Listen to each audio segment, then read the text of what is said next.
I recently went to Iceland for the first time and was just blown away by how dramatic and beautiful it was.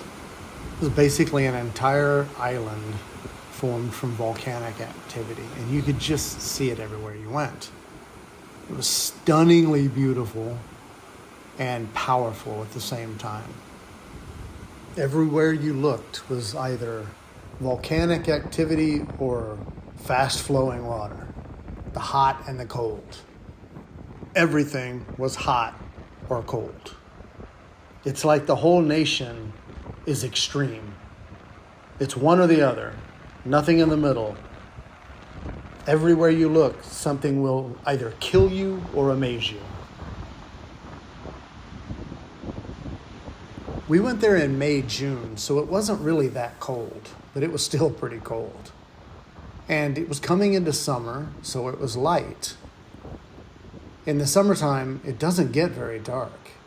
When we were there, the darkest we saw was at midnight. This picture here was taken at midnight, and that's about as dark as we ever saw it. Here I am standing in front of the house of the president of Iceland. We stood there for about 15 minutes talking, and no one bothered us.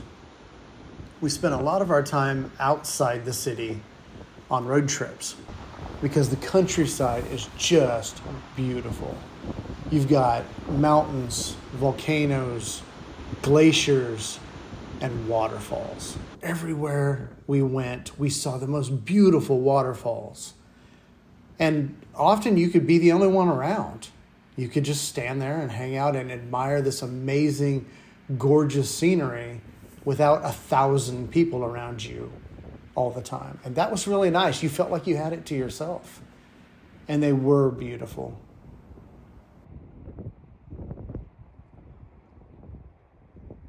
The geography is just amazing.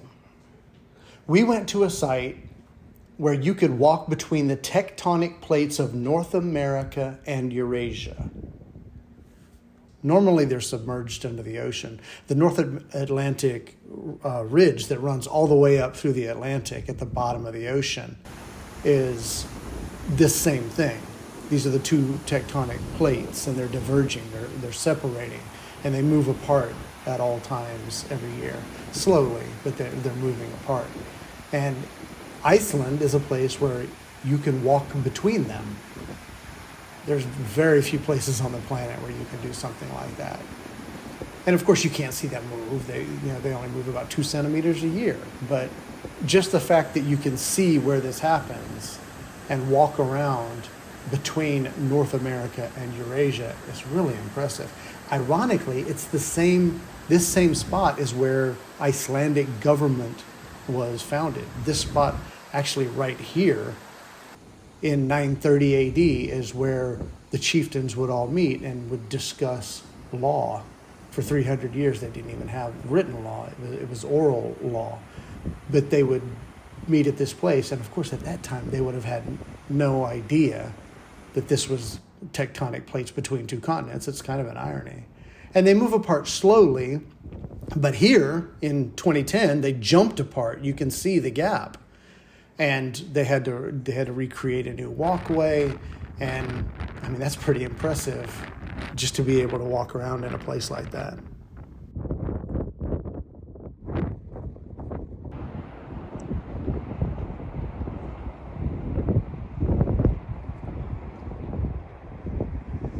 I'm a history nerd, but if you're a geology nerd, Iceland has got to be ground zero. It's the place you want to go. Rocks, minerals, formations, processes, they're all on display in Iceland. Every different type. And they're fascinating because you don't see them in many places.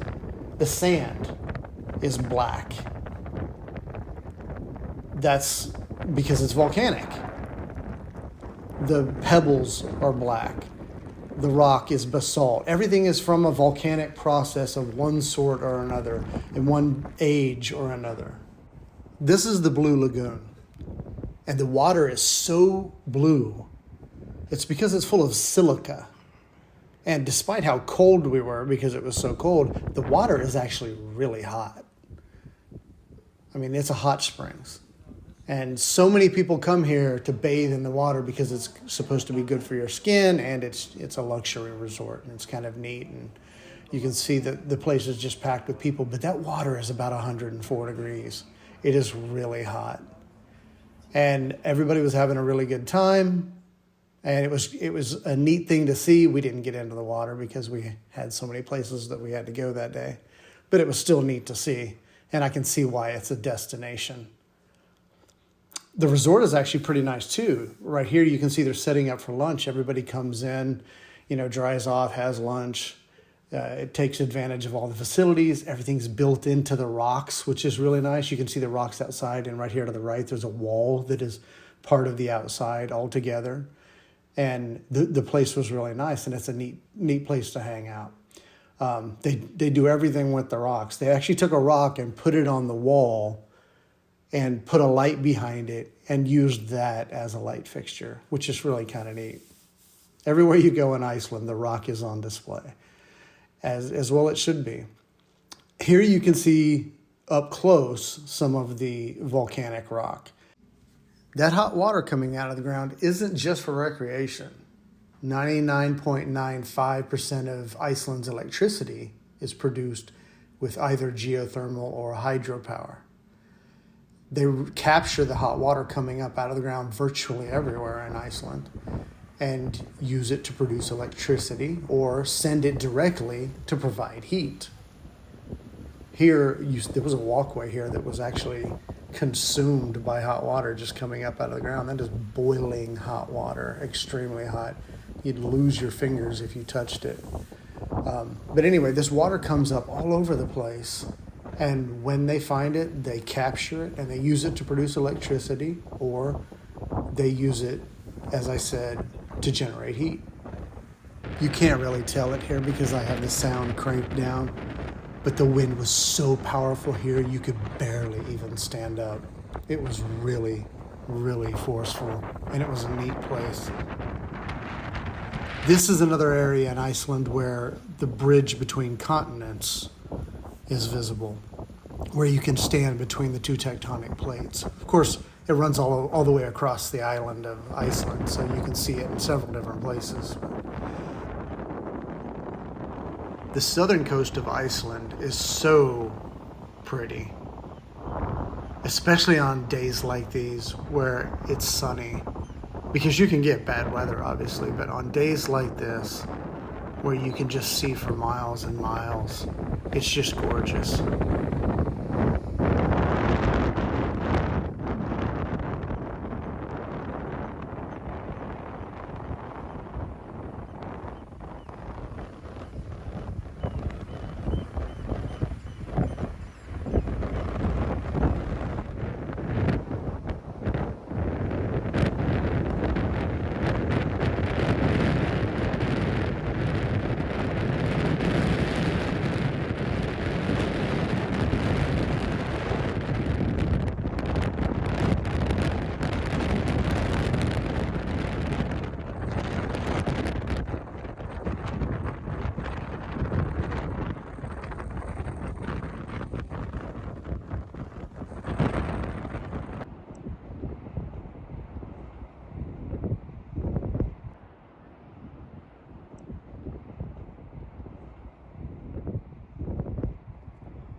This is the famous Black Sand Beach, and it's really pretty, but it's also quite dangerous.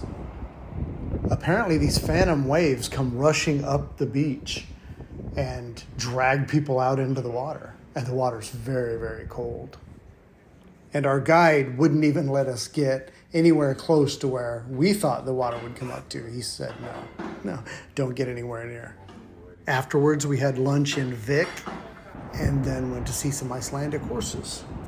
Icelandic horses are their own breed, and no horses have been added to or removed from the island since the 900s. You just saw some trucks that were made to go out onto the ice on expeditions. And here we are at a glacier, and that glacier has receded 2 kilometers just in the last 10 years. And there are excursions of people who are gathered with guides to go out onto the ice. And they have to go with special shoes and equipment. And they have to go with a guide to tell them where they can walk, because you can easily, obviously, slide down the glacier or fall off the glacier. But there are crevices all along that are hundreds of feet deep that you could easily fall into if you step in the wrong place. But they were organizing these excursions for people to go out onto the ice. And it was pretty interesting. I've been asked what the black is. It looks dirty. That's actually volcanic rock that's been pulverized. So much of the water in Iceland is so clean. You can drink it right out of the ground. It's cleaner than bottled water. What are you doing? Thirsty.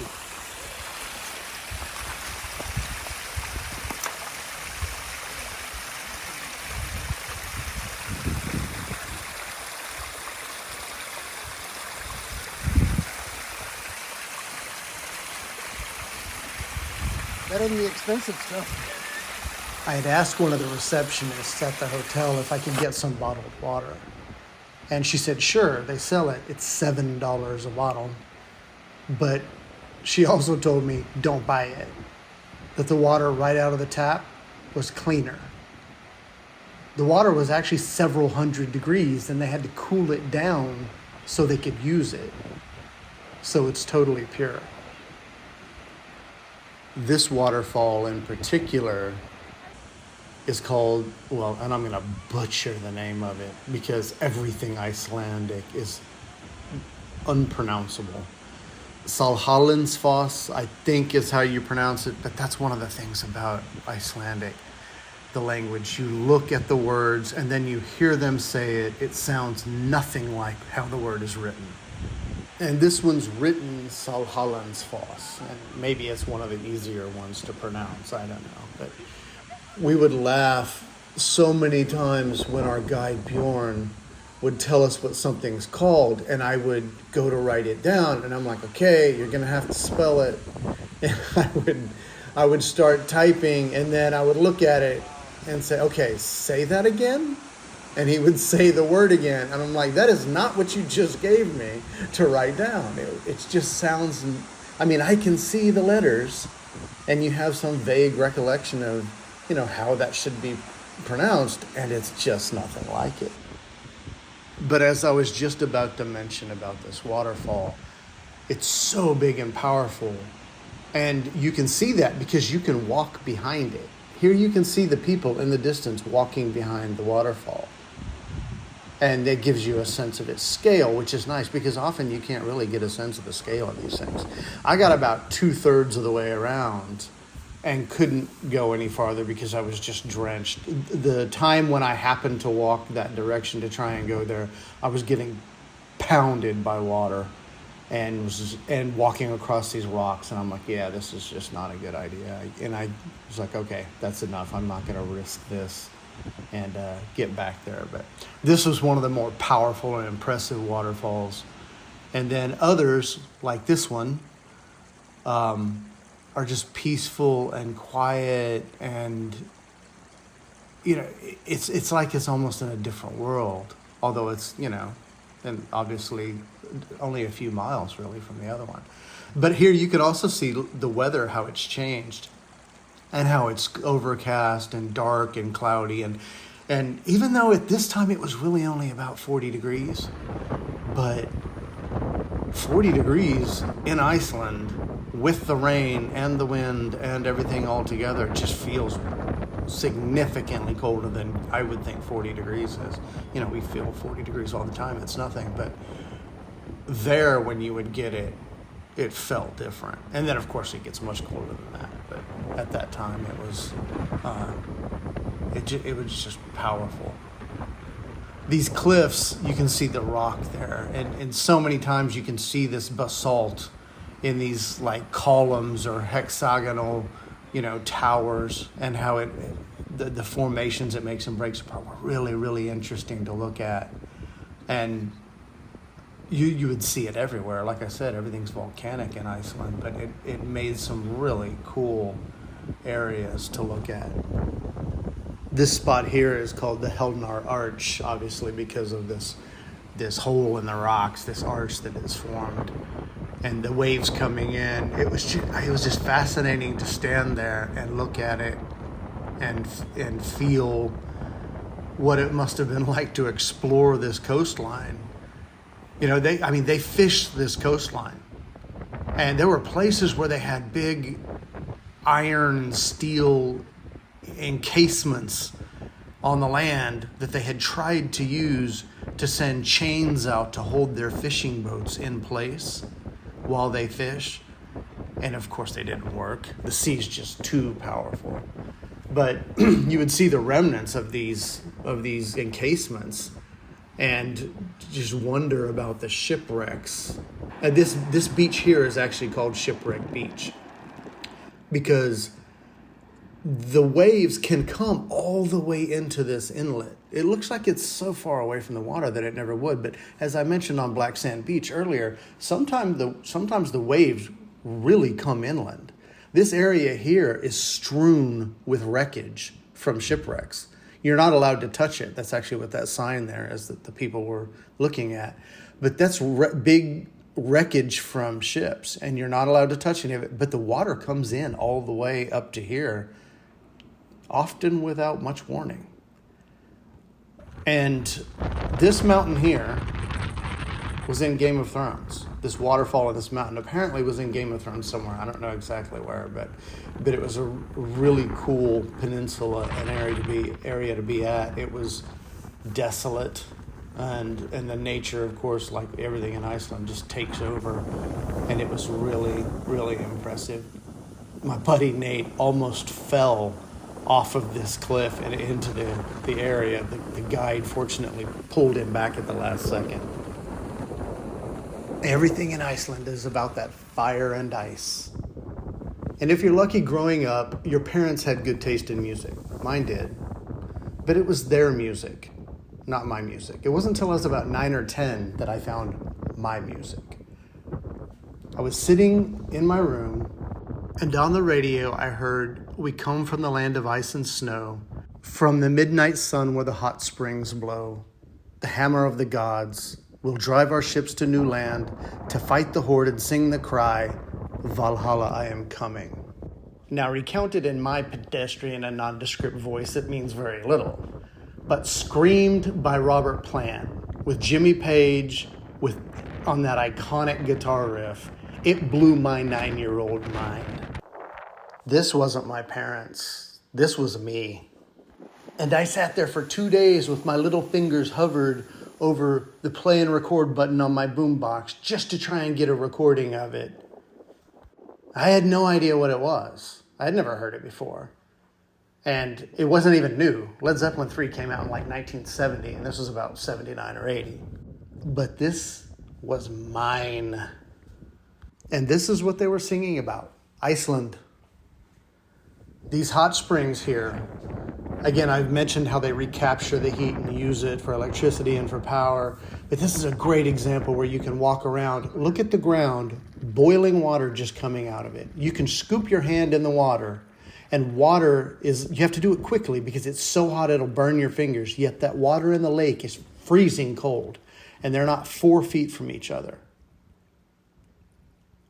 They bury things in the ground, and they cook. It's like an oven. They have to put rocks on the top of them so they remember where they are when they put something in the ground to cook, but it bakes it like an oven. And they had greenhouses everywhere. When you can generate low-cost electricity and can't grow crops, it's a perfect option. This lava show in Reykjavik was really fascinating. It was so cool to see. It was just a small little theater with about 30 people in it, and they have this show where they actually pour lava out onto the area where this guy manipulates it, and it's lava. It's a molten rock. He's got a steel rod there. He dips into it and he's waving it around, showing us how it gets like hair. It's called Pele's hair, which is when it gets so thin like that it's just like a little wisp, turns into glass very quickly. And they can do this because they can contain it in sand. The sand is also lava, just in a different form. It's pulverized form. And the rock all around it there is basalt. Everything you see here is lava in one form or another. It's either liquid, pulverized, or solid.